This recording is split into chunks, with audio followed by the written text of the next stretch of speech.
अगर आप भी चाहते हैं कि सावंत इंटरटेनमेंट का वीडियो सबसे पहले आप तक पहुंचे तो चैनल सब्सक्राइब जरूर करें और बेल आइकन दबाकर नोटिफिकेशन ऑल कर दें ताकि आपको रेगुलर अपडेट।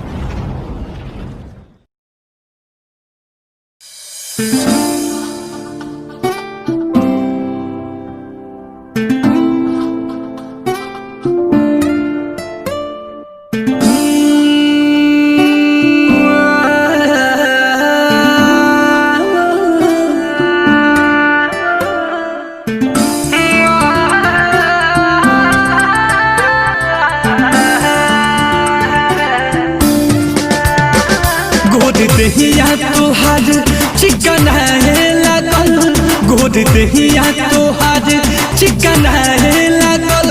तू जवान हो गइल देखते देखते गोद दहिया तोहार चिकन है लागल, गोद दहिया तोहार चिकन है लागल। तू जवान हो गइल देखी तोहरा के चंदा लजाए लागल, देखी तोहरा के चंदा लजाए लागल।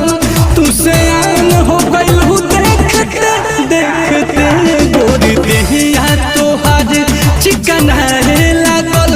तू जवान हो गइल देखते देखते गोद दहिया के।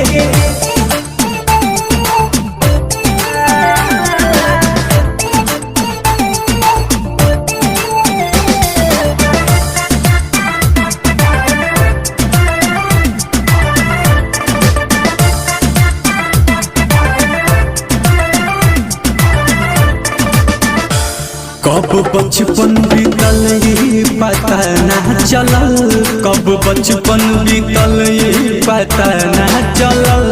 दर्द दिल में भय काट ऐसन भरल, आँख रोवाता मन मुरझाए लागल, आँख रोवाता मन मुरझाए लागल।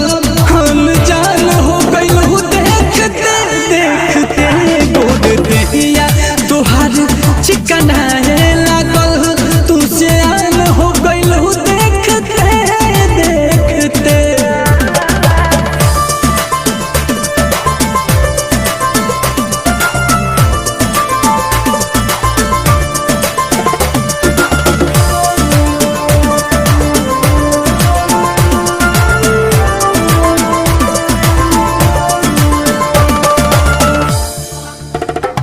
बिना देखले ना एको पहल रहत रहू, बिना देखले ना एको पहल रहत रहू।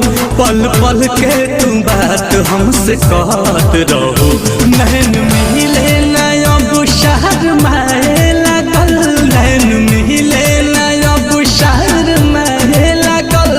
के कर जान हो गइल देखते देखते गोद दहिया तोहार चिकन है लागल।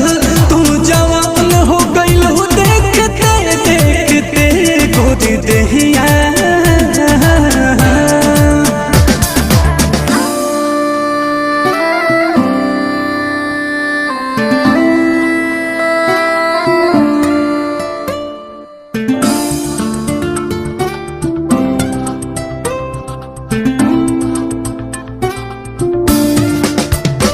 याद यहदुन बिहारी के आवे कि ना, याद यहदुन बिहारी के आवे कि ना।